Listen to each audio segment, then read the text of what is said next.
Obrigado, Alexandre, Brasil. Obrigado, Lindon, né? E parabéns a vocês inicialmente, né? Eu vou tirar aqui meu óculos, né? Porque outro dia eu dava aula de óculos e alguém reclamou com razão. Então, eu vou tirar. Agradeço e parabenizo ao Alexandre e ao Lindon pela produção, pela promoção, né, deste curso, por nos mobilizar tantas pessoas assim, né, que participamos destes encontros aqui, e parabenizar a Daniela, o Instituto de Janira, também por isso, né, agradecer, também celebrar aí a contribuição das tradutoras, né, e muito rico isso, muito importante, muito trabalho, né. Embora, como a gente diz sempre, todo tradutor é um traidor, mas é o que é possível, né, porque é o que é o que, e também os que, né, Ana Cíntia, Juliana, né, desculpem aí, mas é um pouco de afeto que a gente diz isso, tá bom? Parabenizar e também as pessoas que fizeram as reações já muito ricas, e a gente, brasileiro e brasileira que termina tendo os nossos focos, né, cada um com sua visão, sua contribuição, e as falas que a gente teve aí também de muitas pessoas, Elisete, né, tão... Olá. Elisete, está aí? Tô Elisete, lhe pois então, ouvindo. Elisete, né? Boa Vamos ver noite. se você não esquece todo mundo. Elisete, muito bom. Alonso também, Alexandre, João Chaves, Daniel, a Karina também, né? Foram pessoas que fizeram exposições ricas a partir das falas que a gente ouviu aqui. E isso só... E aí eu vejo na sala tanta gente boa, e eu digo o óbvio, mas é importante dizer o óbvio, que ouvi-las e ouvi-los seria de uma ampliação do nosso conhecimento, porque muita gente boa que participou deste curso. Celebrar a presença também de vocês todos e todas, de Paz e Esperança, que nos apoiou nessa caminhada, né? E alegria, portanto, estarmos aqui. Pois bem, fiz tantas anotações que eu sei que o tempo não dá, mas eu vou fazer aqui alguns apontamentos, assim. Primeiro, depois de ouvir todo mundo, fiquei com Edmund Wilson na cabeça e o seu livro Rumo à Estação Finlândia, que é uma leitura absolutamente deliciosa, assim, e ele faz uma longa perspectiva, fazendo uma espécie de desnaturalização na produção da história. Ele começa lá com Jean Batista Vico, né, e chega até isso lá na Europa ainda pós-medieval, e chega aqui a gente no século XX, né?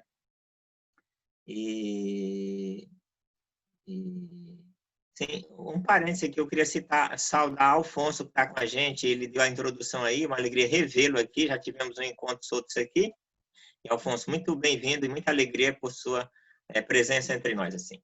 Voltemos aqui para, portanto, nossa conversa. Então, no livro do Edmund Wilson, ele faz uma espécie de desnaturalização daquilo que a gente, e muita gente poderia achar que é a naturalidade da própria história, assim. E vai mostrar os processos sociais como construídos, como forjados a partir de muitas possibilidades de derrotas e vitórias das forças de poder nos respectivos momentos históricos, até desembocar naquilo que é a Estação Finlândia, o que foi o socialismo, o início da sua forte caminhada histórica na Rússia do início do século XX. Então, neste livro, o Edmund Wilson mostra para a gente, portanto, essa palavra que eu acho que eu estou aqui colocando, como desnaturalização dos processos sociais, mas como uma invenção dos processos sociais.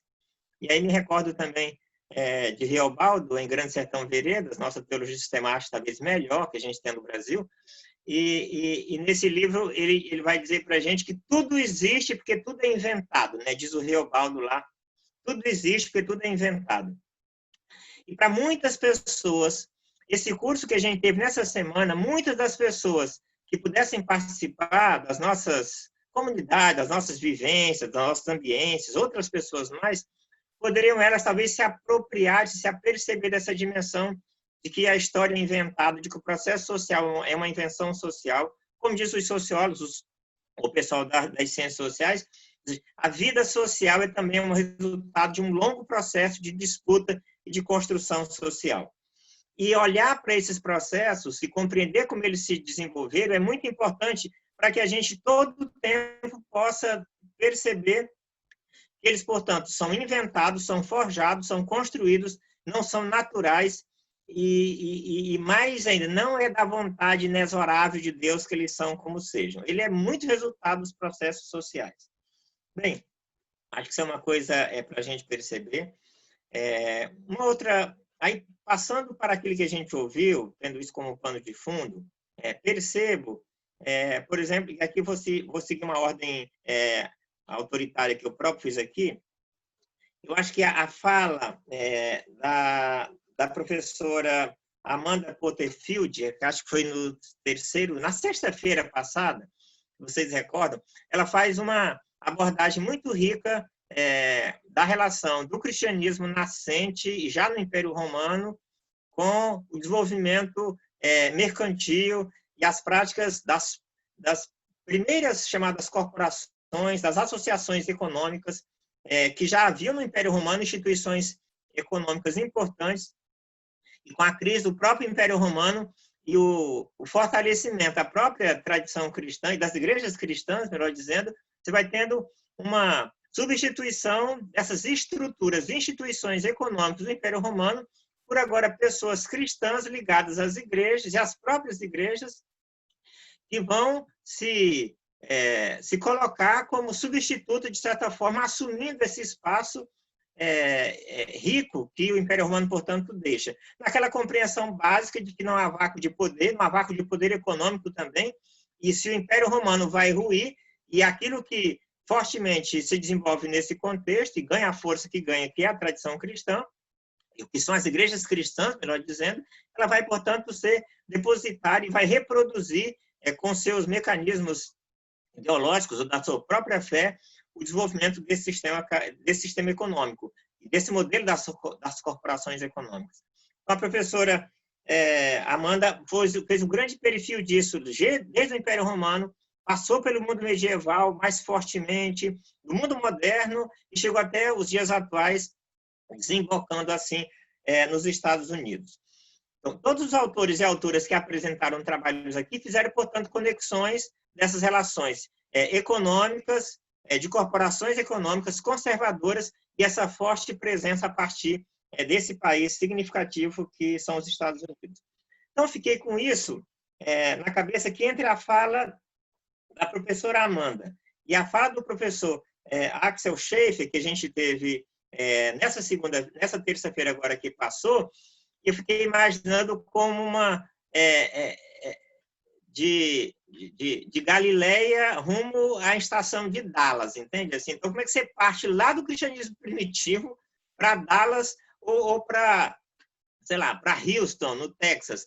Então, um grande percurso para você perceber essa caminhada da igreja cristã e da tradição cristã, que a gente está chamando aqui essa mais ligada a esse mecanismo econômico que sustenta a sua própria sua criação e seu desenvolvimento, não a sua criação, seu próprio desenvolvimento, melhor dizendo, e que chega aos Estados Unidos, esse país que seria, sei lá, o modelo de um sistema econômico marcado por corporações fortemente religiosas e cristãs e evangélicas e conservadoras, como a gente viu nos trabalhos da professora Molly, da Bethany, e também no trabalho do Darwin, mostrando lá o petróleo e a força disso nesse processo como um todo. Então, se pudesse fazer um esquema aqui, como a gente percebe que entre Amanda e Axel Schäfer, você tem um cristianismo nascente que vai desembocar no modelo fortemente econômico desse cristianismo que se associa a essa dimensão econômica, e os Estados Unidos sendo essa representação, especialmente nesse cinturão da Bíblia, para pegar um espaço mais eloquente, mas não só ele apenas, a parte também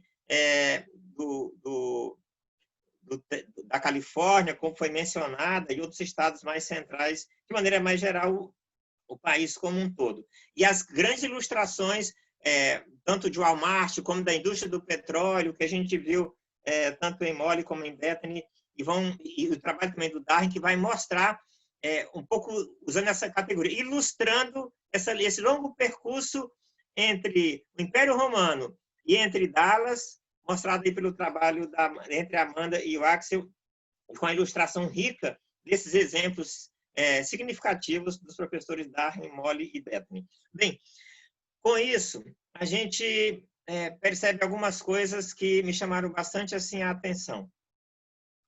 E aí uma coisa que eu já mencionei na pergunta que fiz ontem, o que parece para muita gente uma dimensão inexorável de uma suposta afinidade eletiva entre conservadorismo, evangelicalismo e sistema econômico das grandes corporações e daquilo que resulta no próprio capitalismo, ou do neoliberalismo, como mencionado também várias vezes pela Bethany. Então, essa associação dada como tal e como parecendo ser tão natural, eu acho que quando a gente vê um trabalho como esse, de história, que desnaturaliza esses processos, vamos percebendo como isso se constituiu historicamente, como essas afinidades se desenvolveram, como elas se estruturaram e como isso se tornou tão associado, tão ligado, de fato, assim, amalgamado, né? Uma espécie de uma simbiose que já não é mais nem possível para muitas dessas pessoas nos Estados Unidos, como foi mencionado pelos muitos autores e autoras que fizeram suas apresentações, para muita gente, não há mais separação entre o supermercado e a fé, entre a igreja e o templo, entre o estilo de vida e o modelo de crença. Isso está profundamente amalgamado.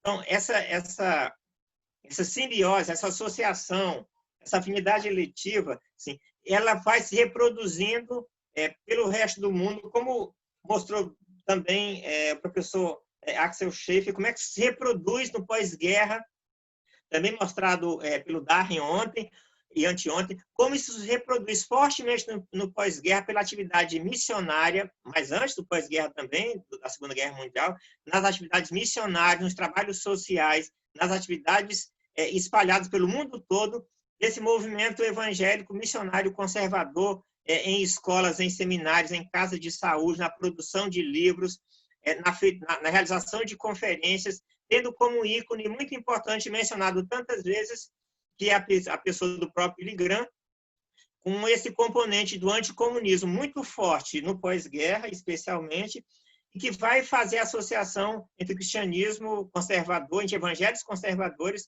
e aquilo de cristianismo, porque se de fato formos verificar as raízes desse movimento, o mundo católico tem uma forte contribuição com isso, como a gente pode perceber no próprio Brasil atualmente. Começo já a fazer aqui uma espécie de uma conclusão. Me lembro de José Miguel Bonino, importante teólogo latino-americano, que estudando a contraface desse cristianismo na América Latina, advindo fortemente também das suas matrizes nos Estados Unidos, nós vamos ter um movimento evangélico nos Estados Unidos em busca de poder, fortemente em busca desse poder. Alguém mencionou aí dos comentadores durante essa semana do livro do Josué Silvestre, né? De que irmão vota irmão, todas as associações que se deu, não sei se foi Daniel, então acho que sim, então a gente tem uma associação tão forte com isso, e essa vontade de poder, e aí, aquilo que está lá no Jaime Gasbonino, mas que eu amplio muito mais, assim, essa sede de poder que está no ethos do mundo evangélico e do mundo pentecostal também, pela questão do próprio poder, do espírito, como esse poder sobrenatural, como essa incorporação dessa teologia, ela perpassa outras dimensões de poder também. Então, esse poder, que é uma busca permanente, muito frequente, no mundo evangélico, no mundo pentecostal, no mundo neopentecostal, então, essa busca por esse poder sobrenatural, que se associa com poder também econômico. Assim, quanto mais a gente consegue e aí tem o Weber também, para falar também dessa legitimação da predestinação, inclusive naquilo que se auferia de recursos e benefícios. No trabalho da Bethany, a gente viu ela mostrar várias imagens em que as lojas das pessoas, nos mais variados negócios, mesmo nas pequenas empresas, nas microempresas, você tem lá uma associação com a fé e com a fé evangélica nesse espaço de poder e de vitória. E aí me lembro bem do trabalho, por exemplo, da Cristina Vital, que acho que está conosco aqui, mas de outras pessoas, e de gente que convivendo nas cidades brasileiras, e aqui no Rio de Janeiro em particular, nas áreas mais favelizadas, você vai, ainda esse ano, antes da pandemia que tive no Complexo da Maré, você vê várias lojas, o que outrora não existia no antigo, mas que fortemente hoje existe. É uma barbearia chamada Canaã, é um cabeleireiro chamado Rosa de Saron, é uma padaria chamada Veneza. Então, você tem várias. Hoje, observar essa realidade econômica associada à fé nos espaços populares também, não é só do Walmart, não é só das grandes empresas, também como isso se reproduz numa mentalidade que associa vitória e prosperidade material com essa própria fé, e os testemunhos que a gente vê na própria Igreja Universal, e por muitos anos fiz pesquisa na Igreja Universal, orientando, que foi da professora Maria das Dores Campos Machado. Então, você via lá uma busca enorme por melhoria econômica como legitimação da sua própria filiação com Deus, e de que, sendo vitorioso, você alcança mais reconhecimento, inclusive social, maior respeitabilidade. Em suma, então, essa busca por um poder religioso, por um poder espiritual, que associa com um poder econômico, que associa com poder político, e é isso que também Miguel Bonino vai mostrar, que associa com poder político, e na América Latina esse desejo enorme por alcançar o poder político institucional, não somente poder político de base, de movimentos sociais, mas o poder político institucional, o poder do judiciário, do executivo, do legislativo, esse poder que dá representatividade e que é assumido com essa coragem, com essa força como tal, como vemos no Brasil, portanto, desses dias. Mas também, além disso, o poder midiático.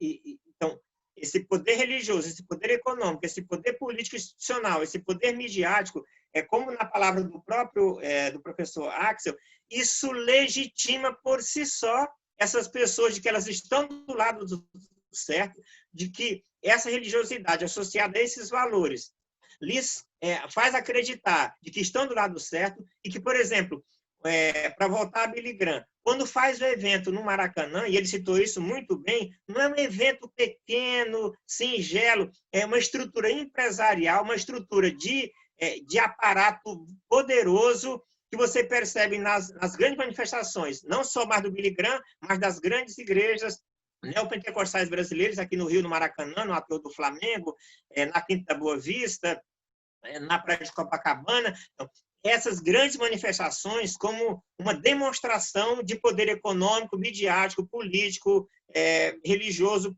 em suma. Então, muitas pessoas buscam, e isso o professor Axel comentou também, buscam esse poder porque estariam aliadas a uma dimensão de vitória e portanto, não estariam numa base da pirâmide, por mais que estivesse, mas que ascenderiam e buscariam esse poder econômico, político, social, etc.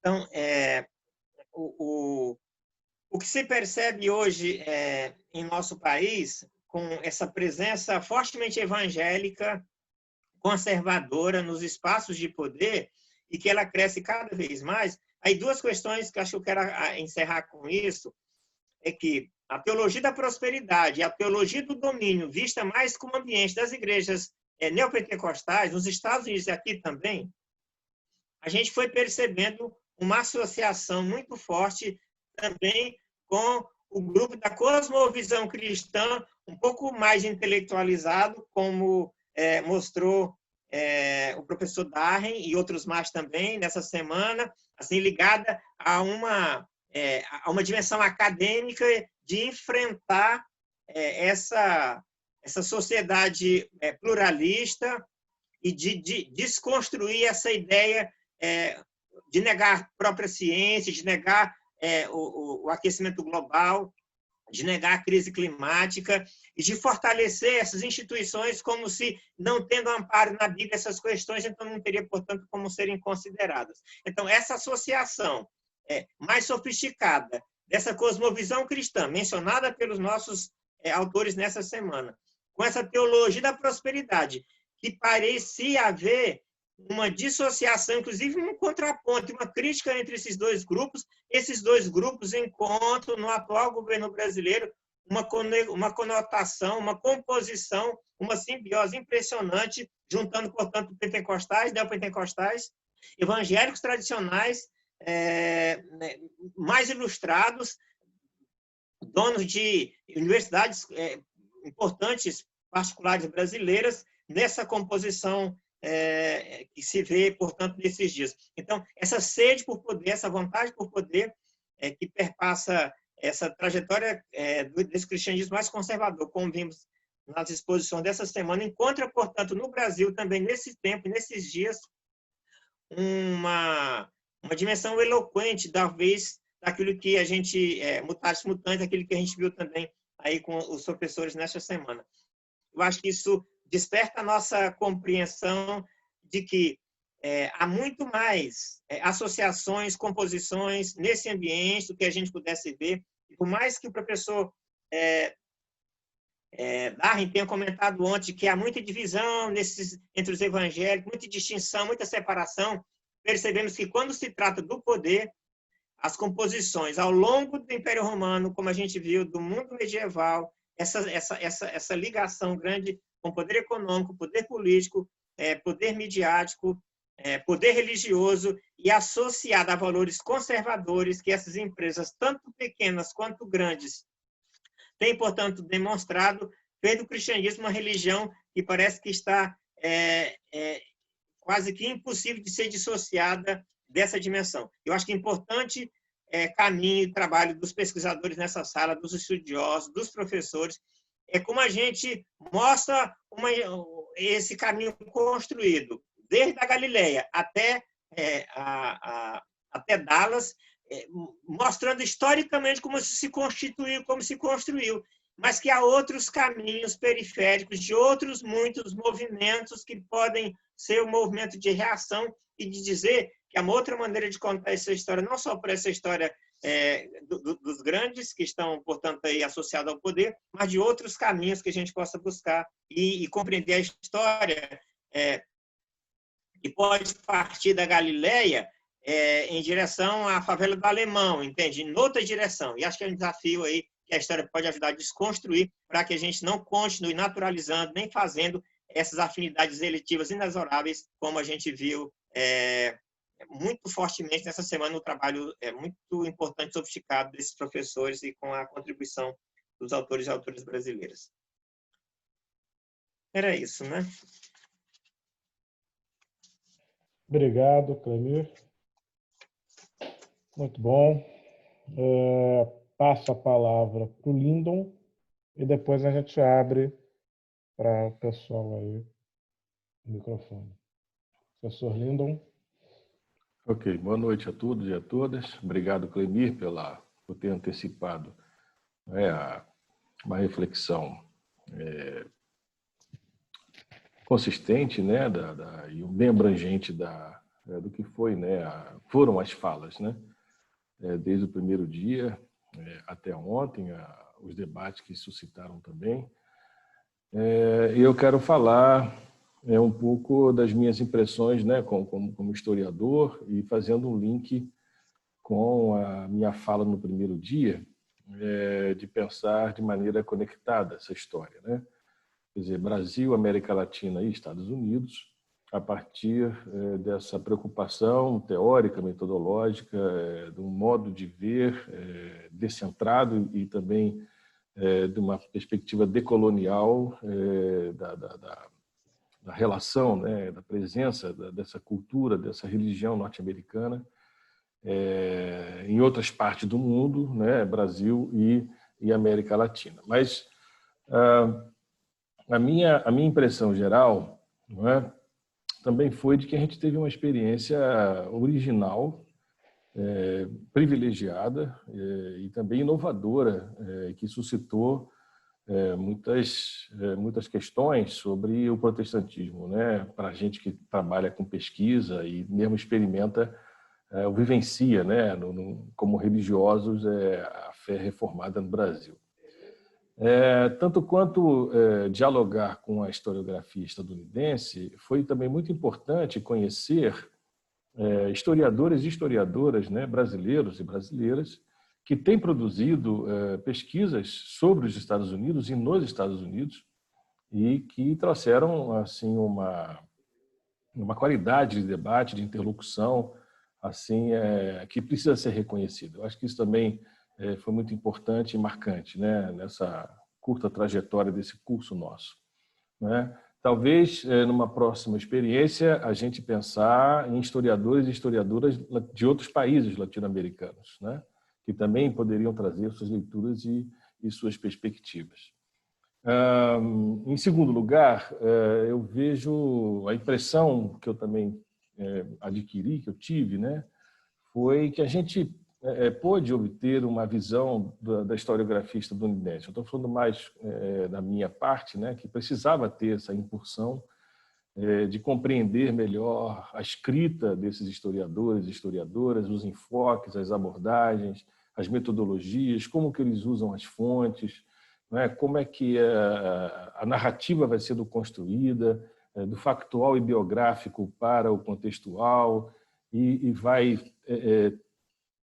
construir uma narrativa muito envolvente, né? Ao mesmo tempo densa, baseada em pesquisa de fontes. Então, isso foi muito rico, se deparar com uma escrita vigorosa, né, desses historiadores e dessas historiadoras. E, no conjunto dessa produção que a gente teve contato, me chamou a atenção a centralidade do que seria um ethos, né, estadunidense. Um ethos que seria resultado de uma amálgama, né, de subjetividades, de experiências, de visões de mundo, de representações, de imaginários, discursos e práticas próprios da sociedade e da cultura norte-americana, da religião norte-americana, da política norte-americana. E como que isso foi importante, como que esse ethos, né, forjado, né, num período de longa duração, ele foi sendo instituído, aprofundado, né, e também mundializado, e também exportado, né, e transplantado em outras partes do mundo, como nós experimentamos aqui no Brasil. E nesse sentido, foi muito importante, né, a obra que todas as obras fizeram assim visagens, né, nos deram visagens de longa duração, com chaves de leituras muito importantes, muito singulares, né, para entender essa história estadunidense, né? A terceira perspectiva que eu colocaria, impressão também que eu colocaria, né, foi perceber como que essa historiografia se encaixa ou se enquadra, né, em termos teóricos, né, e nas suas linhas historiográficas, né? A Elisete chamou a atenção logo no primeiro dia para uma história das ideias, uma história intelectual. Os outros autores se situaram como historiadores da religião, né, e trabalharam de maneira muito rica as interfaces da religião com a economia, com a política, até com a demografia também, quer dizer, aquela perspectiva da migração do sul, né, do Bible Belt para o Sun Belt, como que esse movimento populacional foi importantíssimo para uma reconfiguração da religiosidade e desse ethos também norte-americano. E a relação dessa religião, desse evangelicalismo, com não somente as corporações econômicas, né, com essa lógica empresarial do empreendimento, do risco, né, do investimento, mas também com os próprios financiamentos públicos, né, oriundos do Estado, e como que essa direita, né, a direita cristã e todo esse conservadorismo, embora criticando o Estado, um discurso anti-estatista, mas se beneficiou dos recursos vindos do Estado para se fortalecerem e se consolidarem. Então, esse enquadramento teórico dessa historiografia também foi importante para a gente que pesquisa o protestantismo no Brasil. Tá? O que me chamou também a atenção, num ponto também central, foi justamente as transversalidades, né, de temas que ficaram colocados, pressupostos, ora explícitos, ora implícitos, como, por exemplo, e que foram, de alguma forma, também alguns discutidos, como os sentidos dos termos, né, dos conceitos trabalhados, fundamentalismos, o evangelicalismo, o próprio ecumenismo, né, que surgiu.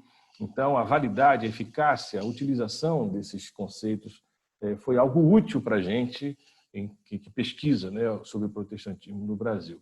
E, mais uma vez, eu chamo a atenção como que é preciso trabalhar a religião a partir dos movimentos, né, dos fluxos populacionais e dos fluxos econômicos, né? Perceber esse link, né, essa relação direta e indireta com os movimentos populacionais e os movimentos dos capitais também, né? De como que esses deslocamentos eles estão afetando diretamente a experiência com o sagrado e como que esse sagrado também incide sobre esses deslocamentos. Enfim, muito bom a gente ter assim vislumbrado, né, assim como que na sociedade norte-americana essas engrenagens, né, essas lógicas puderam se constituir e se configurar. Tá? E eu passo por um outro momento aqui que seriam assim fronteiras e desafios para a gente, que a gente que está pesquisando. Eu acho que a gente aqui formou voluntariamente, né, ou involuntariamente, uma rede de pesquisadores do mesmo objeto, da mesma preocupação, que é o protestantismo, o evangelicalismo brasileiro, por assim dizer. Então, algumas fronteiras ainda ficaram para ser contempladas e a gente precisa avançar. Elas foram tocadas ou tateadas, alguns historiadores já estão adentrando essas fronteiras, como a questão do racismo, as igrejas negras, a questão de gênero, a questão de direitos humanos, o meio ambiente, quer dizer, nós falamos sobre petróleo, né? A questão da relação da fé com o petróleo, a Karina tocou um pouco isso, como é que isso afeta a questão do meio ambiente, né? Então, são temáticas, né, que ficaram assim para serem contempladas e exploradas, né? Fiquei também na curiosidade e na instigação, né, de conhecer mais, de adentrar mais, o que eles chamaram de evangelicalismo de esquerda, né, e o próprio protestantismo liberal. Quer dizer, não somente o conservadorismo, né, e o fundamentalismo de maneira mais radical, mas esses outros espectros, né, desse evangelicalismo, dessa religião estadunidense. Uma coisa que me chamou também a atenção, que para mim é uma fronteira importantíssima para a gente explorar, é como que as teologias do terceiro mundo, não é? Da África e, sobretudo, da América Latina, como a teologia da missão integral, a teologia da libertação, de alguma forma incidiram, influenciaram esse contexto religioso, teológico norte-americano, tal como foi citado por um dos autores, um dos escritores, citando o René Padilha e o Samuel Escobar.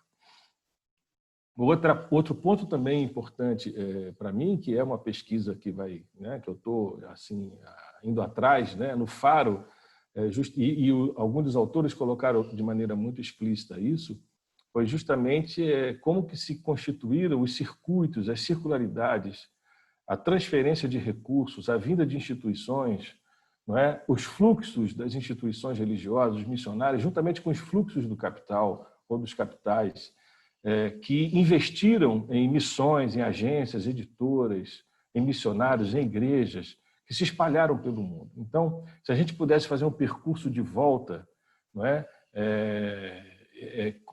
Daqui para lá, não é? Para entender como é que essa coisa chegou aqui, em um rápido levantamento que eu já fiz, sobretudo a partir da segunda metade do século XX, depois da Segunda Guerra Mundial, período da Guerra Fria, mais de 20 instituições, igrejas, missionários, missões, editoras vieram para o Brasil, não é?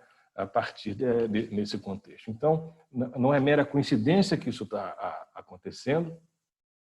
E algo também que a gente precisa entender dentro dessa perspectiva da história conectada é como que a Revolução Comunista na China, de 1949, redefiniu a geopolítica das missões e do próprio capital. E isso inseriu, né, outras partes do mundo, até então não tão privilegiadas em termos de missões e também de investimento desse capital para se reproduzir, né? E eu fico pensando como que, a partir de uma simples experiência local de uma igreja na periferia de qualquer cidade do Brasil, né? Eu estou pensando em São Luís do Maranhão, por exemplo, onde, né, eu já tive e conheço muito.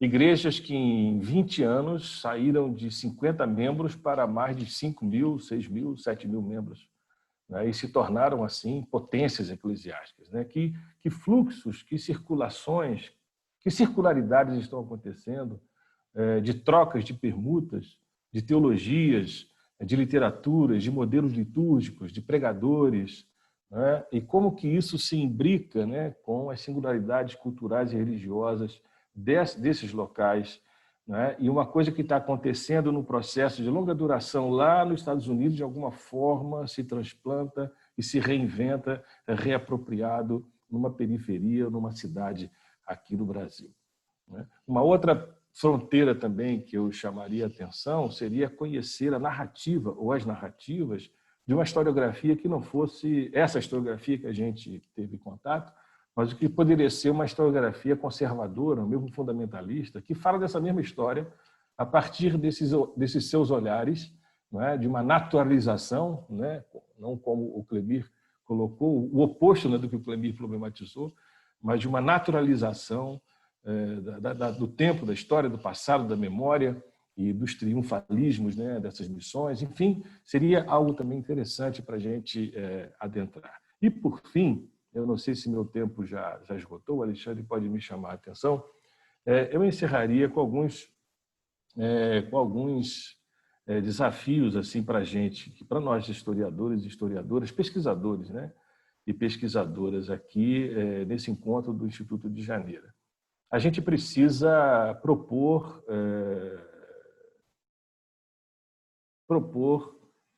ante essa historiografia, propor novas questões para essa historiografia ou para essa reflexão estadunidense. Problematizações e releituras do evangelicalismo estadunidense a partir das nossas perguntas e do nosso contexto de compreensão e de visão, né, desse mesmo processo que eles estão descrevendo.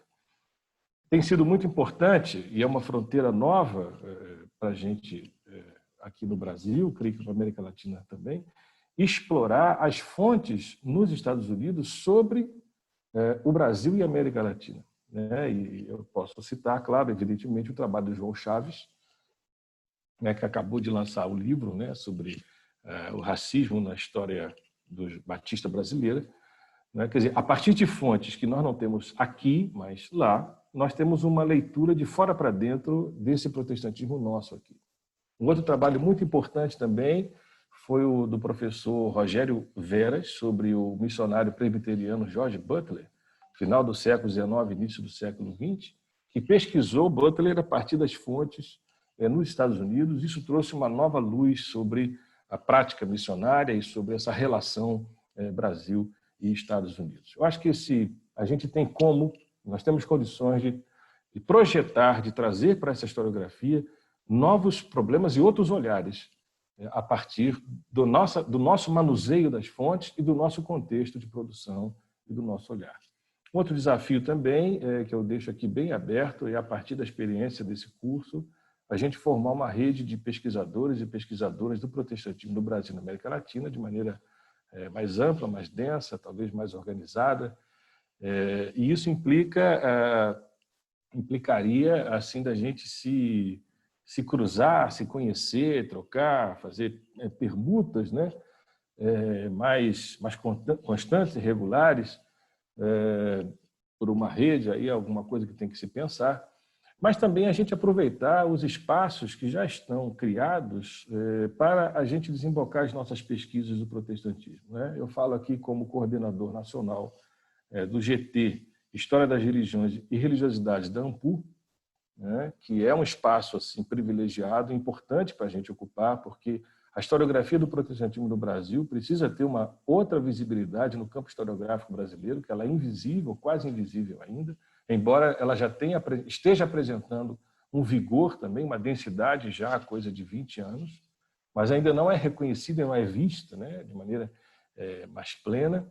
Mas esses espaços a gente precisa ocupar, como o Laboratório de Estudos e Pesquisa do Protestantismo, ligado à Universidade Federal Rural do Rio de Janeiro, o próprio Grupo de Pesquisa História, Religião e Cultura Material, que eu coordeno, da Universidade Federal do Maranhão, a Associação Brasileira de História das Religiões e outros espaços que eu acho que, eu estou falando algo assim elementar, né, para a gente, mas que a gente pudesse criar mais laços e redes, né, de contato, nós que temos a preocupação comum de pesquisar sobre o protestantismo no Brasil e na América Latina. Outras redes já acontecem, já existe, como o RELEP, por exemplo, que é uma rede de pesquisadores do pentecostalismo no âmbito latino-americano, né?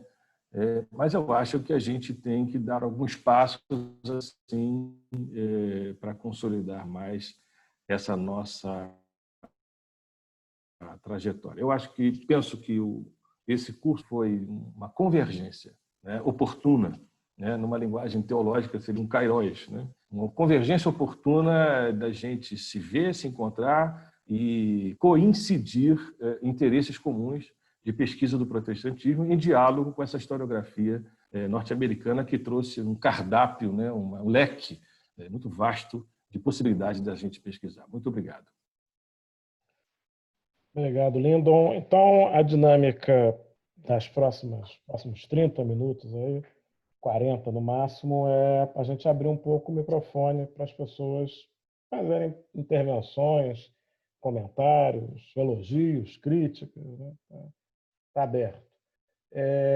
Então, o que eu pediria para as pessoas se inscreverem no chat, e eu também pedi para a Juliana Duarte, que eu acho que foi depois da Mólia, da Beta, não me lembro agora, ela comentando por e-mail que ela estudou nos Estados Unidos, fez graduação lá em letras em inglês, e aí eu comentei com ela se ela poderia falar um pouco como ela reagiu, um pouco um depoimento em relação ao curso, que ela, bem ou mal, teve que ler alguma coisa de todos os livros e teve aí esse trabalho cansativo que hoje a Ana está fazendo aí com a gente, para o pessoal de espanhol.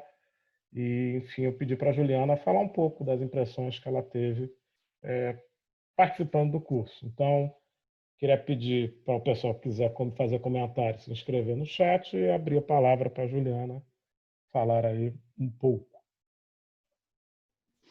Obrigada, Alexandre. Obrigada, Daniela. Bom, vocês me viram participando aqui como intérprete. Muitos de vocês ouviram minha tradução para o português. Minha primeira formação é em letras em inglês e eu estudei realmente nesse Bible Belt. Eu estudei no Seminário Teológico do Sudeste dos Estados Unidos, Southeastern Baptist Theological Seminary. Sou formada em English e Biblical Studies e fica na cidade de Wake Forest, que é pertinho, 15 minutos de carro de Raleigh, que é a capital da Carolina do Norte, e 30 minutos de Durham, onde fica inclusive a Duke University, que é outra intérprete Nina, onde ela acho que ela é professora, né, e faz os estudos dela lá, leciona lá. Então eu agradeço essa oportunidade. Vou fazer um depoimento numa linha um pouco mais pessoal, porque essa história estadunidense atravessa a minha vida pessoal, e vou fazer também uma breve leitura do que eu percebi de alguns pontos. Os livros fizeram muito sentido para mim enquanto eu estudei para esse evento. Bom, quando eu era adolescente, eu fui intérprete voluntária para a Convenção Batista do Sul, do Brasil, aqui, da Convenção Batista do Brasil. E eu tinha amigos que eram filhos de missionários, então eu aprendi a falar inglês muito cedo e me voluntariei como intérprete. Num desses trabalhos, já era perto da época da faculdade, eu traduzi para um pastor estadunidense afro-americano, aqui, inclusive em Belo Horizonte, onde eu moro hoje, e ele percebeu a minha desenvoltura no inglês. Naquela época eu ainda tenho um senso de chamado, mas eu ressignifiquei esse chamado de muitas maneiras, e ele falou: por que você não vem estudar nos Estados Unidos? Eu disse: bom, sem bolsa é impossível, então a gente pode pensar nisso, e aí a gente teceu ele teceu uma relação com a igreja dele de custear os meus estudos nos Estados Unidos, uma igreja afro-americana. Então, vocês já vão perceber a diferença, né, as questões raciais envolvidas desde o início da minha estadia lá. Então, eu fui custeada, a princípio, por uma igreja negra, batista, que não era da Convenção Batista Branca, do sul dos Estados Unidos. Eles custearam meu primeiro ano dos estudos, depois eu ganhei uma bolsa da própria faculdade. E eu tinha prestado vestibular para psicologia aqui, tinha passado, mas eu só cursei 3 meses porque saiu essa bolsa, então eu abandonei e fui para lá. O que eu queria, na verdade, naquela época, na minha forma de pensar antiga, era estudar Christian Counseling nos Estados Unidos, que seria uma psicologia cristã, né? Alguma leitura cristã da psicologia. Mas lá no Southeastern Baptist eles não tinham counseling, mas eles tinham Biblical Studies e uma formação dupla em Biblical Studies e letras em inglês. Eu sempre gostei muito de letras e embarquei nessa e fui. E aí, o que aconteceu? Eu comecei a perceber lá, eu gostaria de destacar aqui na minha fala brevemente, 3 áreas que foram mencionadas ao longo do curso e que atravessaram a minha experiência lá. E as 3 áreas são a importância para os fundamentalistas, né, da educação e das instituições de ensino. Em segundo lugar, o papel da mulher e questões de gênero e sexualidade. E em terceiro lugar, visões políticas atreladas a valores morais. E eu vi isso tudo muito de perto na minha história e na minha vida. Tanto é que nessa época, depois que eu voltei para cá, ainda fui mais atravessada ainda, agora em terras brasileiras, né? Lá na época de 2004, isso já faz muito tempo. Eu cursei pós em aconselhamento bíblico no Seminário Batista de Campinas e também fui esposa de pastor batista, nós nos divorciamos, enfim, mas está tudo bem, não se preocupem. Somos amigos, somos bons amigos, inclusive ele sabe que eu estou dando esse depoimento. Alguns de vocês conhecem ele pessoalmente. Depois que eu voltei também, eu estou voltando atrás, estou voltando mais para frente para depois voltar para trás. Eu me envolvi com a ABU, e foi através da ABU que eu conheci a Daniela Frosi, o Alexandre Brasil, a Missão Integral, e muitas coisas começaram a mudar na minha vida. Foi na época que eu fiz a pós em tradução simultânea da PUC, que foi o que me trouxe aqui como intérprete para esse evento. Bom, então voltando os 3 pontos que eu quero destacar que atravessaram a minha vida, eu vi muito de perto a questão da importância para os fundamentalistas da educação das instituições de ensino, principalmente as de ensino superior, teológico, como uma forma de cristianizar o mundo através das profissões que as pessoas viriam a se formar. Lá no Southeastern, eles tinham um movimento muito forte, fundamentalista, muito forte, de resposta ao liberalismo da década de 50 e 60, que havia sido, por sua vez, uma resposta aos fundamentals de 1911. Então, assim, eu estava no epicentro, eu fui para lá em 1999, então, realmente estava muito forte essa questão fundamentalista do Bible Belt, e eles reforçando todos esses ideais estadunidenses que a gente falou aqui no curso inteiro. E, embora todos os debatedores brasileiros também estão de parabéns, trouxeram questões muito bem-vindas, muito contextualizadas à nossa realidade brasileira, mas eu vou citar aqui rapidinho do doutor João Chaves, algumas coisas que ele falou que eu acho que se encaixam muito com esse ponto da educação. Ele disse assim: instituições evangélicas de educação são um berço importante do poder político conservador nos Estados Unidos. Nelas, muitas vezes se encontram aspectos centrais da produção cultural evangélica: plausibilidade intelectual, respeitabilidade social, produção ideológica e até doadores investidos em interesses políticos. Eu vi tudo isso muito de perto. E, além disso, eles juntam tudo isso com, citando o Dr. João Chaves novamente, amor a Cristo, masculinidade tóxica, zelo missionário, supremacia branca, e eu vi isso muito de perto, porque quando os afro-americanos estavam me custeando os meus estudos, eu vi muito de perto a diferença entre a realidade de uma igreja batista negra comparado à igreja batista, outras igrejas de batistas brancas. Então, supremacia branca, leitura literal da Bíblia, tendências populistas e, eventualmente, anticomunismo, capitalismo selvagem, conservadorismo político e nacionalismo cristão. E Continuando aqui, então, essa questão da educação eu vi muito fortemente. Em segundo lugar, o papel da mulher e questões de gênero e sexualidade. Lá no Southeastern, eles não acreditavam na ordenação feminina, por exemplo. A gente tinha capela 3 vezes por semana e geralmente as mulheres não falavam na capela, não eram convidadas para falar na capela. A única que eu vi falar na capela foi a Elizabeth Elliot, que é uma missionária muito, assim, conservadora, e ela tem uma história que muitos conhecem, que ela foi casada com um missionário que foi morto por nativos, índios nativos, enfim, e ela foi na capela como se fosse um testemunho, muito mais do que uma pregação. Mas, comparativamente, então esse era um seminário branco, mas a igreja afro-americana, por exemplo, que custeou os meus estudos, as mulheres eram mais empoderadas, elas tinham papéis de liderança fortes, elas eram mais respeitadas na igreja. Enfim, então eu via claramente a diferença entre como as mulheres eram tratadas dentro dessa lógica fundamentalista branca comparado com as mulheres das igrejas afro-americanas. E eu achei isso interessante. E quando eu voltei para o Brasil e fui esposa de pastor batista, vocês vão ver na minha narrativa que eu já me desliguei desse sistema, mas é importante ressaltar que eu também me vi nesse lugar. Eu era vista como a esposa de pastor, muito mal diziam o meu nome, me apresentavam, essa aqui é a esposa do pastor. E eu falava assim, também conhecida como Juliana, muito prazer. Eu fazia uma brincadeirinha assim para quebrar o gelo, as pessoas morriam de vergonha, mas estamos aí para isso, na verdade, para quebrar os paradigmas. Mas isso existia muito fortemente, esse lugar da mulher. Embora eu também pregasse, mas era sempre um lugar muito secundário.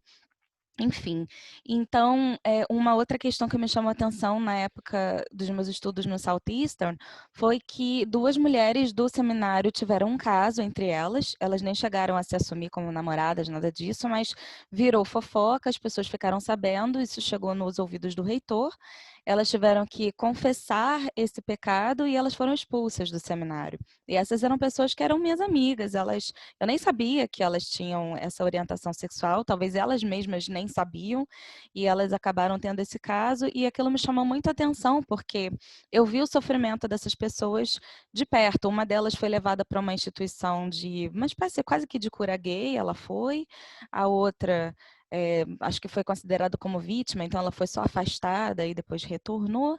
Enfim, então eu achei aquilo tudo muito sério. E eu tenho lido uma pastora estadunidense luterana chamada Nadia Bolz-Weber, não sei se vocês já ouviram falar, ela fala muito sobre essa questão da sexualidade, ela escreveu um livro chamado Shameless, que eu inclusive recomendo, não foi traduzido ainda para o português, e ela afirma que nós fomos roubados nesse sistema, não sei quantos de vocês também passaram por isso, como pessoas, e principalmente como mulheres, na nossa sexualidade nós fomos ensinados que haveria uma única forma de expressão sexual e de gênero para sermos aceitos diante de Deus. E fomos roubados da oportunidade de vivenciar outras coisas e chegarmos, talvez, às nossas próprias conclusões de uma forma um pouco mais libertária. Em terceiro lugar, as visões políticas atreladas a valores morais eram muito fortes essas preocupações que a gente vê até hoje no governo Trump, como, por exemplo, assuntos do aborto, da orientação sexual, da liberação ou não, da legalidade de substâncias, de drogas, enfim, como as principais preocupações para se liderar um país. E naquela época, mesmo inserida naquele contexto e tendo sido criada numa igreja assim, eu, graças a Deus, né, tive o privilégio de estudar no Colégio Pedro II, então eu sempre tive uma mentalidade muito crítica e um pensamento muito divergente. E eu olhava para aquilo e pensava assim, gente, como esses podem ser os principais valores considerados para se liderar um país inteiro, sabe? Isso desde sempre me incomodava desde aquela época. O que a Bethany Morton trouxe sobre o Walmart era visível o tempo inteiro. Todos os estadunidenses cristãos que eu conhecia passavam seus sábados no shopping, na Walmart, era tipo o quintal da casa deles, compravam muito mesmo. Era como se fosse uma espécie de entretenimento aprovado, sabe? Já que não se podia beber, já não se podia isso e aquilo, então ia-se para o shopping e as pessoas, assim, iam mesmo às forras no consumo como talvez até como uma espécie de compensação. Elas viam cuidar da aparência, da beleza, muitos produtos e roupas como uma espécie de mordomia cristã do seu templo, que é o Espírito Santo, então vamos ter muitas roupas e ficar tão bonitos quanto possível. Talvez fosse algo assim. E nada disso fazia muito sentido para mim. Eu me perguntava por que um cristão estadunidense não poderia ser democrata, por exemplo? Por que isso faria da sua fé algo não legítimo? Por que os Estados Unidos se dizem um país tão livre, né, a terra livre, mas querem impor a todos os mesmos valores morais, independentemente da crença de cada um? Isso já não fazia sentido para mim naquela época. Então, hoje em dia, desde que eu saí desse sistema, eu tenho buscado novos olhares, novas maneiras de ver que fazem sentido para mim na fé em Cristo. Hoje eu participo de um movimento chamado Caminho da Graça. Acho que finalmente encontrei a minha galera, mas isso o tempo dirá. E o evento, para mim, fez todo sentido por esses 3 pontos principais. Na Doutora Molly, ela traz essa questão da crise de identidade estadunidense, o que fez muito sentido para mim, porque mesmo olhando grupos que a gente pensaria que concordariam entre eles com relação ao que pensam sobre a fé, traçando aí mesmo uma ampla gama de denominações, mas ela está certa, e no livro dela, ela levanta que o que, na verdade, todas essas denominações conservadoras estadunidenses desse protestantismo de direita têm em comum, na verdade, são perguntas e não respostas. E ela cita que as 3 perguntas são: como manter a união entre a fé e a razão, como ter certeza da sua própria salvação e como conciliar a sua fé pessoal com uma esfera pública cada vez mais secular. Então, eu concordo demais com ela, eu vi isso demais também na minha vivência. A doutora Bethany Morton trouxe essa questão do Walmart e das corporações. Eu mencionei um pouco sobre os cristãos que eu conhecia passarem seu tempo inteiro no shopping. Não preciso nem falar do Max Weber, né, que já falou da ética cristã do espírito do capitalismo. E eu via isso, assim, realmente na vida das pessoas, num emaranhado, assim, muito profundo, essa crença muito profunda desse espírito do capitalismo totalmente atrelado à ética cristã. E o Dr. Axel fala dessa questão do financiamento público, e eu vi de perto várias escolas cristãs contando com apoio governamental, pelo menos do estado da Carolina do Norte, para promover e divulgar esses valores morais nos quais eles acreditavam. Então, eles faziam alianças políticas, não necessariamente com financiamento público direto, no caso do que eu pude testemunhar, mas eles flertavam ali muito de perto e muito claramente, e de púlpito, e sempre assim, no seminário. Então, me parece, chegando a algumas poucas conclusões e apontamentos, né, eu chego a algumas conclusões também na minha vida pessoal e na minha crítica, na crítica que eu faço desses americanos que vieram nos colonizar, né, por que não dizer claramente, me parece que os estadunidenses conservadores, eles têm questões muito profundas ligadas à dificuldade quanto a, por exemplo, o prazer sensorial na sua vida pessoal e na vida do outro, um tremendo incômodo quanto à liberdade, a sua própria e a liberdade alheia, e daí a necessidade do controle dos corpos. E eles não têm, incrivelmente, questões com relação à glutonaria, à ganância, nem com a destruição do nosso planeta e da natureza, o que é bastante estarrecedor. Então, os trabalhos que a gente viu nessa semana mostram, foram muito úteis para mostrar essa história, né, a historiografia de onde tudo isso vem, e nos ajudar a entender aonde surgem essas questões, que inclusive chegam ao Brasil com os missionários estadunidenses e atravessam a nossa vida e a nossa história também eclesiástica e brasileira até hoje, tanto no ambiente eclesiástico quanto na esfera pública com o nosso atual presidente. E eu encerro aqui a minha fala. Muito obrigada. Obrigado a você, Juliana. Muito rico e interessante o seu depoimento. Nós temos, então, inscritos Newton, Karina, Rafael, Daniel declinou aí porque a filha dormiu, faz bem. E a Nina, como ajudou na tradução, ela tem prioridade aqui. Eu queria convidar a Nina. Nina é professora na Duke University, é presidente do Pai da Esperança nos Estados Unidos e tem muito, com certeza, a contribuir. Estou ansioso para ouvi-la sobre Kuyper. Nina Balmaceda. Obrigada, Alexandre. Perdonem que todavía el portugués no sale, por más que me esfuerzo.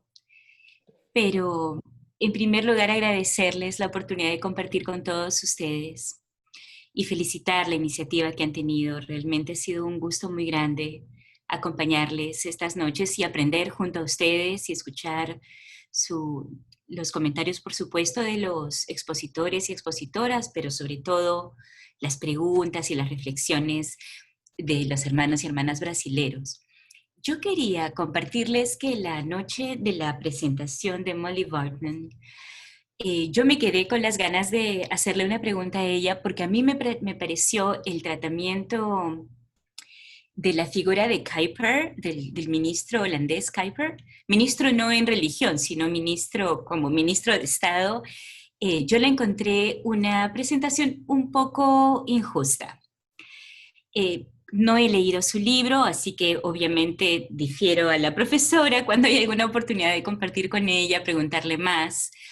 Pero yo quería de todas maneras compartirles lo que yo conozco sobre la figura de Kuyper, que no es un santo, por supuesto, que en efecto es una historia mezclada, manchada, si se quiere, como es típicamente la vida de un político, llena de cosas destacables y de cosas cuestionables, pero me dio a mí la impresión de que la referencia a Abraham Kuyper fue una muy one-sided, muy solamente un lado y el lado más malo, digamos. Así que quería muy brevemente presentarles una visión de los lados más rescatables del legado de Kuyper para los cristianos y cristianas, especialmente aquellos como esta servidora que trabajamos más temas políticos. En primer lugar, como ustedes reconocerán, Kuyper es aquel famoso autor de esa frase que dice: no hay una pulgada de terreno en ningún sitio del mundo sobre el cual el Señor Jesús grite, esto es mío, ¿no? Es esa persona, ustedes quizás lo reconozcan. Pero lo que yo quiero destacar de Kuyper es que él, en un momento en que había, como siempre, mucho conflicto de poderes, él presenta la opción del pluralismo en Holanda, de tal manera que le dice a la iglesia debe ser soberana y las autoridades religiosas tienen pleno poder dentro de sus iglesias. El gobierno no debe decirles qué creer, cómo interpretar la Biblia o el Corán o lo que fuere. En el mundo de las ciencias son los científicos los que tienen que llegar a sus propias conclusiones. La iglesia no les debe decir qué encontrar y qué justificar científicamente. En el mundo de la familia, lo propio. En el mundo de los negocios, etc. Pero luego él dice, y sobre todo esto para los cristianos y cristianas, de todo esto damos cuenta a Dios. Es decir, él tira abajo aquella separación, bueno, que la verdad creo que la reforma más bien la tira abajo, pero él enfatiza bastante que el mundo de la agricultura, el mundo del comercio, el mundo de la academia, el mundo religioso, etcétera, no hay ningún área particularmente espiritual, sino que todas las áreas de la vida tienen valor espiritual. Y que por lo tanto las personas de fe, llamémonos evangélicos o protestantes o musulmanes o hindúes, y usted dígame el grupo, todos deben tener un espacio en la sociedad y todos deben tener derecho a la protección de sus libertades para poder perseguir sus propias doctrinas. En vez de reconocerle, como hacen muchos otros países en Europa, de darle un lugar preeminente al gobierno de decidir qué debe hacer las iglesias. Entonces, con esto yo no quiero presentar a Kuyper como una persona perfecta ni como un político de una trayectoria impecable. Estoy de acuerdo con la expositora Burton que no ese es el caso, pero quería de todas maneras destacar que sí hay cosas, al menos en mi modesta opinión, bastante rescatables sobre la figura de Kuyper. Muchas obrigada. Gracias, Nina. Vamos a los inscriptos. Les pido, estoy falando espanhol. Ai, até parece. Perdão, pessoal. Vamos para os inscritos. Newton, Karina e Raquel. Pediria para tentar aí ficar em 5 minutos. A gente já está em 10h13, a ideia é até 10h30. Eu queria contar 2 historinhas também antes de dormir. Então, Newton. Eu queria pedir que a gente ficasse até o final para tirar a foto. Então, se não ficar até o final, perde a foto, perde pontos no céu. Então, 10h30 a nossa tentativa de tempo. Newton, por favor. Bom, boa noite a todos. Agradecer aí pelos palestrantes, foi muito produtivo. Meu nome é Newton, eu sou pedagogo de formação, sou doutor em educação e professor na Universidade Federal do Piauí. E tanto no mestrado quanto no doutorado eu pesquisei sobre o americanismo enquanto na questão da educação, a princípio nos convênios que o Brasil faz com a USAID, que é a Agência Norte-Americana de Desenvolvimento, na década de 60, que vai influenciar todo o movimento chamado pedagogia tecnicista a partir de 1970 no Brasil. E trabalhei lá no Amapá com o Alexandre Cruz, foi quem me avisou desse curso que ia ter, e eu achei interessante que eu não tinha ainda me aprofundado nessa temática, por isso que eu acho que foi muito produtivo para mim, pelo menos. Desconhecia mais a fundo essas pesquisas, sobre a relação do protestantismo no Brasil e nos Estados Unidos, e achei muito interessante alguns aspectos. Eu fiz, por exemplo, uma pesquisa mais aprofundada sobre o que é a cultura norte-americana, em 1960, e aí peguei alguns aspectos ainda dos anos de 1800 ainda, quando a educação ainda está muito ligada à questão da igreja, era feita nos catecismos, todas as questões. A era progressista, a partir de final aí de 1895 aí, e 1920, como isso influenciou na educação brasileira a partir desse período também, a figura mais expoente que a gente tem, assim, historicamente, o Anísio Teixeira, que estudou lá na Teaching School em 1927, e acho interessantíssimo toda essa questão da religião, porque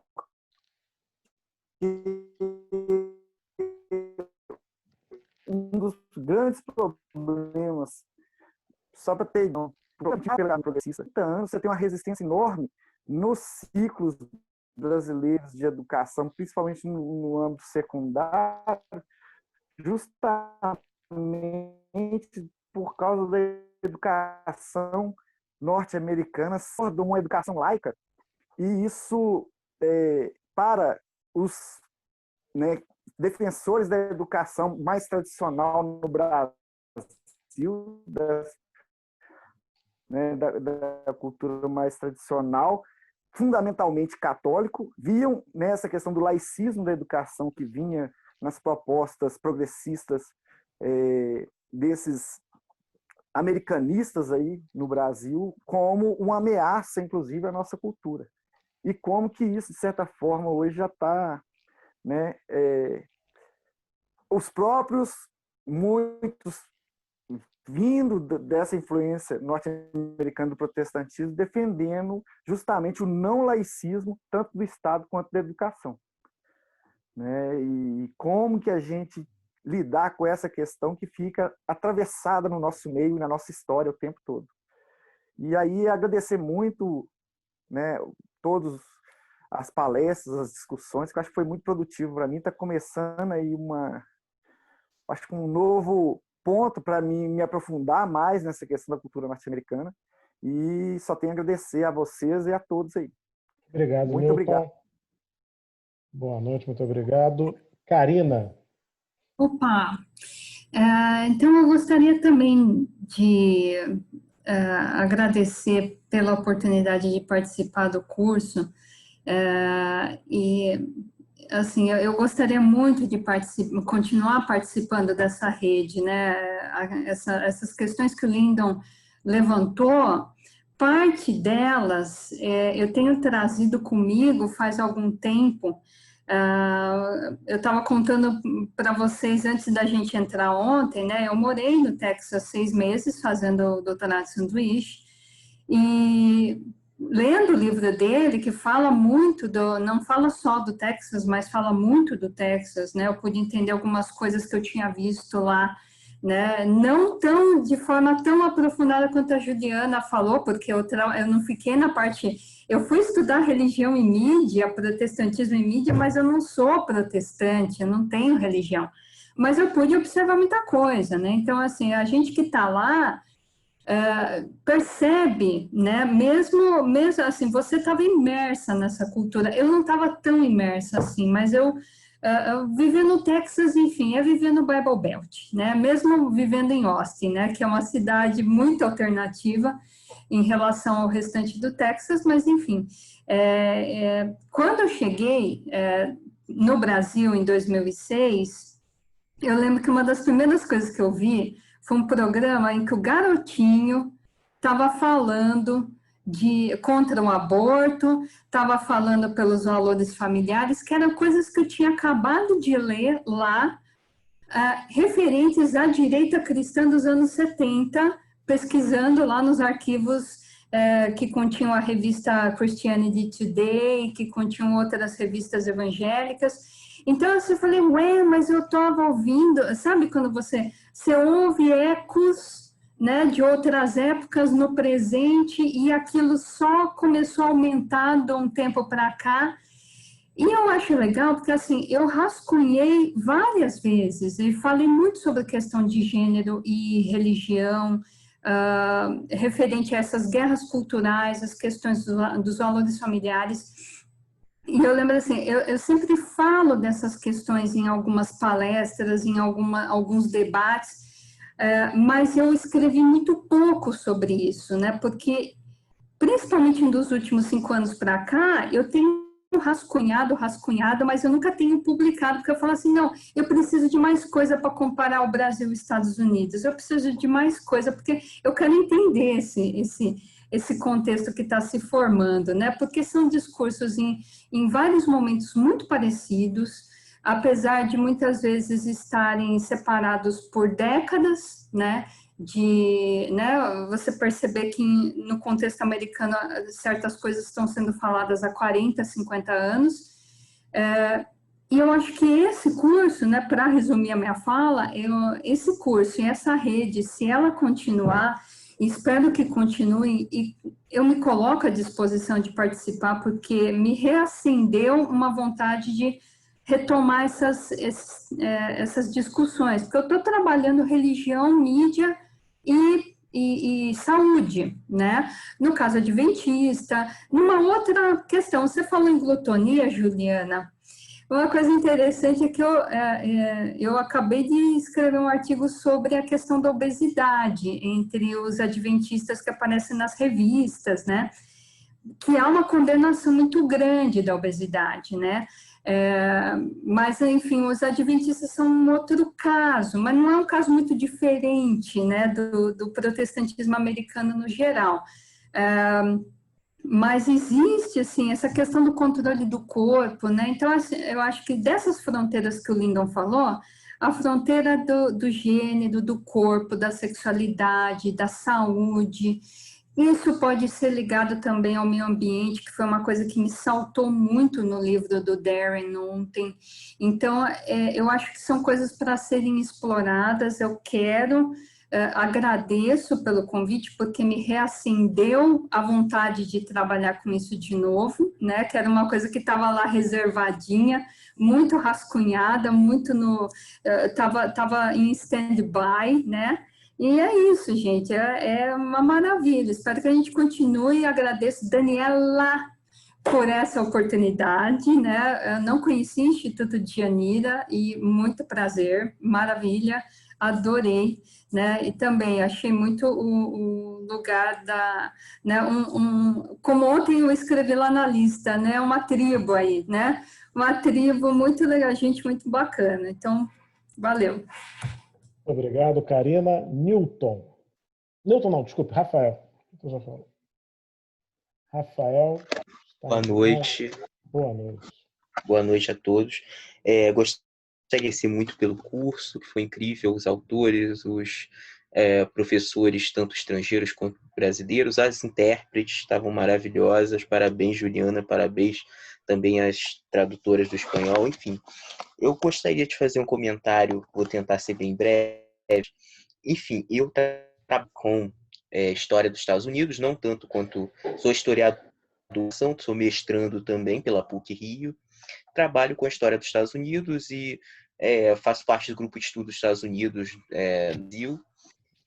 E gostaria, também já trabalhei em alguns aspectos sobre a questão religiosa, não por um viés do protestantismo evangélico, nada, eu sou católico e trabalhei já com a história do catolicismo um pouco, mas algumas questões que aqui no curso a gente trabalhou e ouviu sobre ideias conservadoras do protestantismo evangélico, branco, norte-americano e brasileiro também são comuns no catolicismo brasileiro, no caso, até norte-americano também. Brasileiro, eu sei mais porque eu estou inserido, sou católico praticante, estou inserido nesse contexto.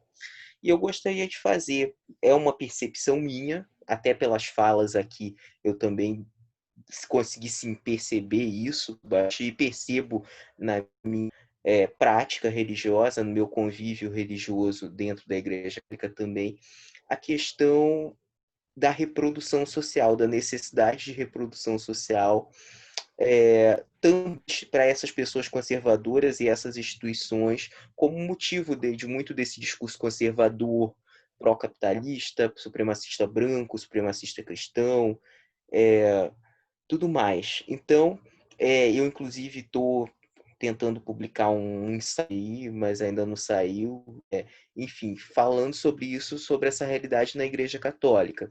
E gostaria de fazer um convite para vocês, colegas, aí, pensarem talvez a realidade protestante evangélica branca por esse viés da reprodução social.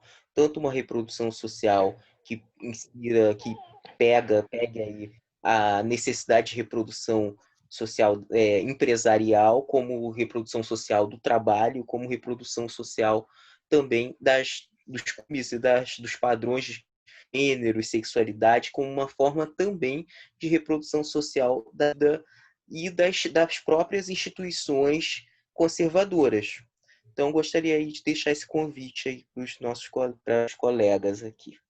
Obrigado, muito obrigado pelo curso. Obrigado, Rafael. Você está chegando aí ao fim, a Daniela vai fazer o encerramento, mas como o Lyndon falou o dobro do que ele tinha para falar de tempo, então ele cortou a minha fala. Então, eu vou sobreviver a essa realidade, mas eu vou contar várias histórias, vou contar uma só, não vou contar uma história, vou um pouco... Todo mundo a gente, antes de começar o curso, recebia o convidado do exterior e conversava durante 10, 15 minutos para ver também a questão de arrumar áudio e tradução. E 3 dos 5 me perguntaram por que tinha sido feito esse curso. Então, eu queria contar um pouco como começa o curso, de onde surge a ideia do curso, porque tem a ver com pessoas, né? Mais ou menos em 2017, eu li um verbete, MacVicar, do dicionário Oxford de pesquisa, sobre política e religião e direitos. E ele citava um livro que é do Kevin Kruse, que é um Deus, uma nação, como a América corporativa criou a América cristã. E assim, eu fiquei encantado com o livro, eu achei muito interessante. Eu, como sociólogo, ele fazia uma discussão sobre como a postura anti-New Deal levou ao fortalecimento do liberalismo e de sua relação com o cristianismo nos Estados Unidos a partir dos anos 40. Eu gostei muito do livro e me ajudou muito a entender um pouco o antipetismo, toda essa situação da Igreja Evangélica no Brasil, no contexto pré-Bolsonaro, ali 2017, e me chamou muito a atenção essa construção de uma historiografia que ia bem mais atrás do que a questão da maioria moral, Ronald Reagan, Jimmy Carter e tal, um processo que a sociologia um pouco usava muito para explicar a nova direita cristã americana. Então, eu gostei dessa ideia de olhar um pouco para trás. Ok, então 2017, 18, essa foi a leitura que eu tinha. Em 2020, eu fiquei no mês de janeiro e um pouco de fevereiro no Texas, né? O bendito Texas. Eu fiquei na Universidade de Rice, num projeto de fellow, né? Eu estava lá visitando a universidade para trabalhar com educação e desigualdades. Só que um dia me convidaram, como sabia lá no meu currículo, para participar da reunião do grupo de estudos de sociologia da religião, que ficava em outro andar. E quem falou no dia que fui é um menino que tinha acabado, um pesquisador que tinha acabado de defender o doutorado na Universidade de Virgínia, chamado Andrew Lin. E ele fez uma apresentação extremamente interessante sobre a relação entre trabalho e fé religiosa de homens americanos. Ele tinha acabado de defender a tese de doutorado dele sobre capitalismo, ele é da área de História e Economia, Sociologia e Economia. E aí eu comecei a conversar com ele, trocar e-mail, e uma hora ele falou assim, rapaz, o livro do Kevin é o pior de todos sobre esse assunto. Você precisa ler a Molly, você precisa ler o Darren, você precisa... E aí a gente foi construindo um diálogo por e-mail, e assim, é muito interessante. Um pouco que me motivou foi a oportunidade do uso das ferramentas de ampliar a um grupo maior de pessoas uma área, um processo de conhecimento histórico da realidade americana, e que eu acho que tem muito, ajuda muito a pensar. Acho que o Clemírio e a fala do Lindon dão muito esse tom, né, de não naturalizar os processos, que existe uma complexidade nas relações sociais, e as construções históricas envolvem desde migrações a questões de território, disputas econômicas. Então, esse olhar complexo, né, e me lembro aí do velho e bom Marcel Mauss, né, a necessidade de olhar o todo, que não necessariamente representa olhar tudo, mas ter um olhar que seja mais abrangente e mais de conjunto. Então, queria muito agradecer a todos aí pela participação, pelas contribuições, pelo tempo, pelo bom comportamento, estão todos de parabéns, e dizer que, então, passar para a Daniela e só dar uma última informação, que a gente deve mandar amanhã, no mais tardar depois de amanhã, um convite para as pessoas que a gente vai fazer uma publicação, seja um livro, seja um número especial de uma revista, com material do curso.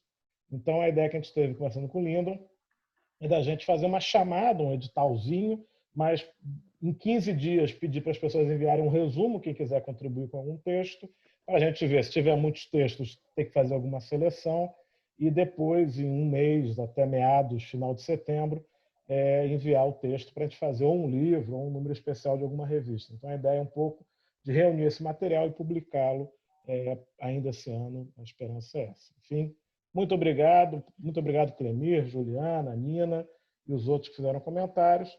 Doutora Daniela encerra nosso curso Religião, Conservadorismos e Corporações, recente historiografia norte-americana. Obrigado, gente. Prazer enorme. Obrigada, professor Alexandre. Obrigada, professor Lindon, pela coordenação, pela elaboração, pela apresentação, né, do curso, da proposta do curso para o Instituto de Janira.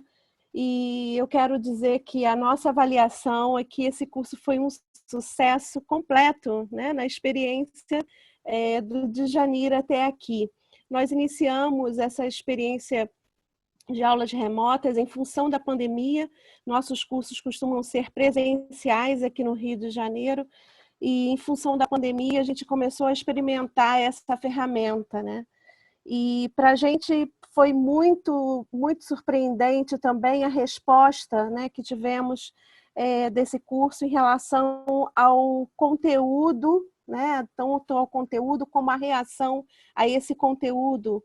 Por meio das inscrições, nós tivemos 120 pessoas interessadas no curso.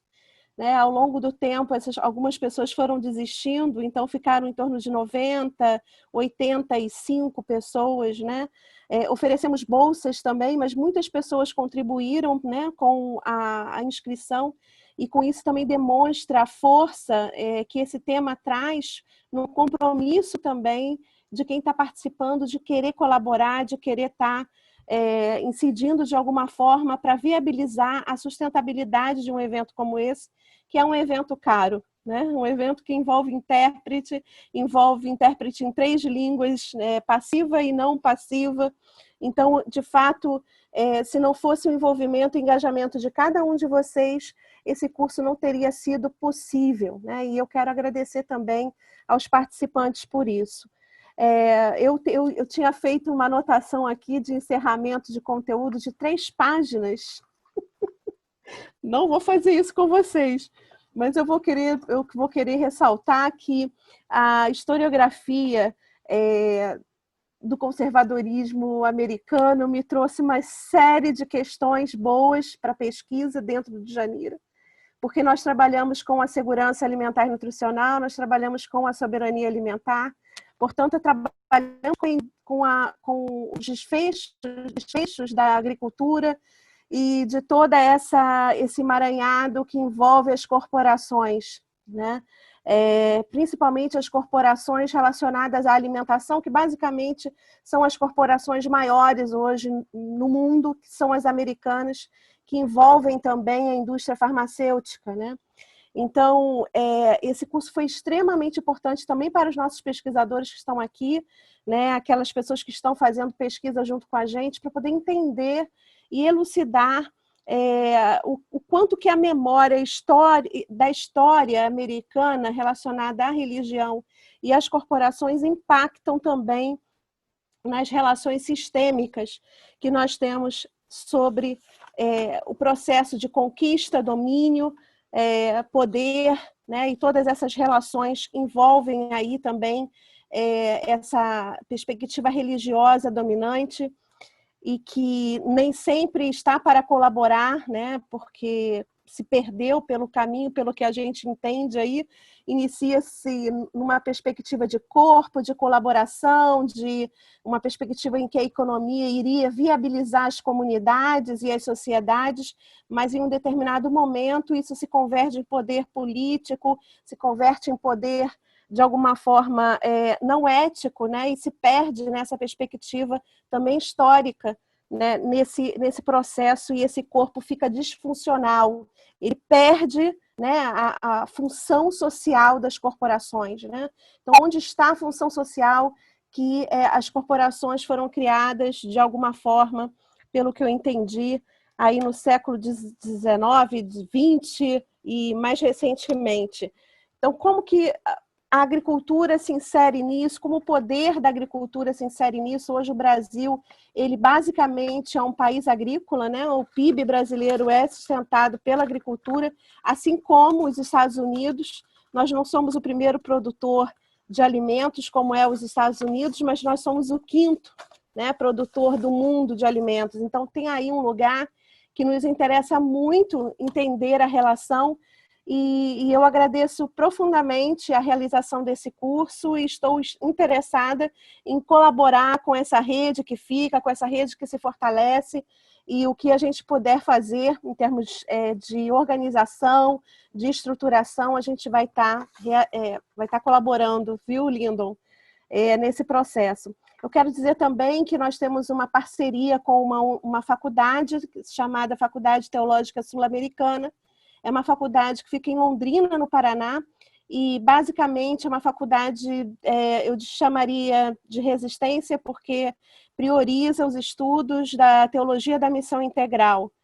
Então, quem quiser saber mais sobre essa parceria, os cursos que nós oferecemos online também, de graduação e de pós-graduação, quem puder também colaborar na divulgação desse processo, né, vai ajudar o Instituto Djanira a fazer cursos como esse mais para frente também, porque esse processo são processos que incidem sobre a nossa capacidade de dialogar com as diferentes áreas, né? Então, a gente está muito feliz, e é isso. Eu quero que vocês descansem, que tenham uma boa noite, uma boa semana. A gente está com esse curso que o Alexandre falou, né, o webinar sobre evangélicos, também numa relação entre os Estados Unidos e Brasil. Muito provavelmente vai ser um encontro também muito potente, e a gente espera que vocês também possam participar, divulgar e comparecer, né? Não sei se tem alguma outra coisa. Nossa roda de conversa. Eu divulguei hoje a roda de conversa.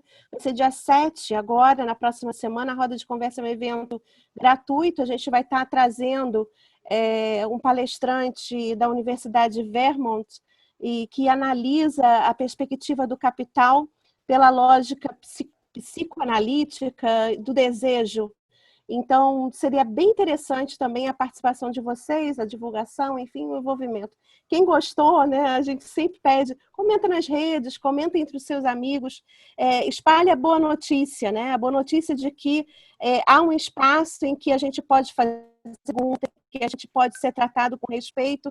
Esse é o espaço do Djanira. O Djanira está sempre nesse lugar, no lugar da ciência, da valorização desse lugar, mas também no lugar da valorização dos outros saberes e no diálogo também respeitoso com as outras construções, porque isso faz parte também do entendimento que a gente tem sobre a ciência decolonial e essa ciência mais sistêmica, que impacta na vida, que engaja sobre as realidades e que providencia processos e caminhos de um ordenamento de vida e não a desorganização para a morte, que é bem esse fenômeno que a gente vivencia hoje no Brasil, né? Então a gente está na mão contrária. A gente quer fazer com que o ordenamento da vida, da alegria e da justiça seja uma possibilidade através daquilo que a gente se engaja, tanto no ensino quanto na pesquisa. Então, gente, muito obrigada. Eu queria aplaudir todos vocês e poder abraçar. Um dia, quem sabe, vocês estejam aqui com a gente tomando um chá, né? A gente sempre serve bom chá e uma boa sopa para os nossos participantes, mas fica o convite, né? Fica um convite para que vocês nos conheçam. E a gente vai tirar uma foto, vou pedir para o Felipe nos ajudar nisso, o Alexandre, enfim, vamos abrir as nossas câmaras, né? Para fazer essa foto, e a ideia é a gente contar de 1, 2, 3, e aí vai tirar uma foto e na sequência outra e outra, tá ok? Vamos lá. Ziel, antes disso, Ziel, muito obrigada que você está aqui, realmente você traz para a gente um olhar de afeto, de carinho, muito obrigada. Outras pessoas que vieram também, acho que já foram embora, Raquel, tão querida, tão amada, pessoas que a gente conhece há tanto tempo, né? E outras pessoas que a gente está conhecendo agora também passam a ser amadas também, né? Então, muito obrigada pela presença de todos vocês. Obrigado. Vamos lá.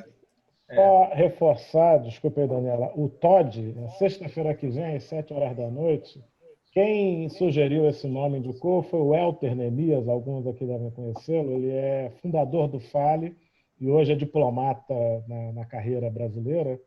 E ele conheceu o Todd num evento do Peter Hollins, que é um teólogo escocês, se não me engano, muito próximo ao Rob Bell.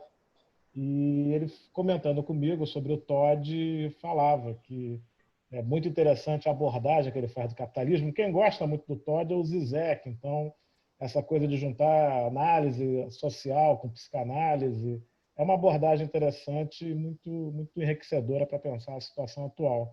E a Juliana citou a Nádia, que é a autora do livro Pastrix, que foi publicado em português agora, e a gente está tentando uma data com o Henrique Vieira, Marcos Vinícius, que participou do curso, também a Priscila, que está aqui, também estão tentando isso. Deve ter uma outra roda de conversa gratuita com a Nádia. Está previsto isso acontecer, a esperança ainda em agosto, enquanto a gente tem essa ferramenta que tem tradução, que é até dia 25 de agosto. Então, é isso. Tem essa pressa também, né? A pressa da sustentabilidade financeira desses encontros aqui internacionais. Então, vamos lá para a foto, então. Aquele sorriso, né? A câmera aberta. São duas páginas, então eu vou tirar de uma primeiro, depois da outra. Tá, ok. Vamos lá. 1, 2, 3. 3. De novo. Foi. Não, calma. Agora eu vou... É porque eu tenho que postá-la no grupo. Vou postar essa. Só não vale falar para fazer de novo, né? Aí... Aproveitando os comerciais, dia 14 e 15 de agosto, o webinário Evangélicos e Pandemia é imperdível, hein, gente? Imperdível. Christian do mês. 2 e 3. 3. John Fia, Ronilson Pacheco, Henrique Alonso. Oi. Você vai falar, tá sabendo, né? O Pato está aqui falar. O Henrique também, viu? Henrique manda o WhatsApp no A Ina também vai falar. Isso. Gente, vocês todos são muito amados, muito queridos. Uma boa tarde, uma boa noite, um bom descanso. Foi muito bom ter vocês com a gente. Fiquem com Deus. Um abraço enorme. Vão sentir saudades de 8h50 ficar esperando ser convidado para entrar na sala, hein? Terça-feira vão ter aquela coisa, quando acaba a droga, não usa mais, abstinência. Síndrome de abstinência, terça-feira que vem, hein? Se vocês quiserem entrar, me liga que eu posso admitir vocês, dar oi, chamar a Juliana para traduzir alguma coisa. Uma metáfora melhor, né? Eu sou bem moderno, tá? Beijo. Parabéns, foi ótimo estar com vocês. Olha, amanhã vai ser aniversário do Clemir, hein? Parabéns, Clemir. Parabéns, Clemir. Parabéns, Clemir. Valeu, obrigado. Gente, um abraço muito grande. Muito grande. 1, 2, 3 e vai cair todo mundo. Um beijo, gente. Um abraço, um beijo. Tchau, tchau.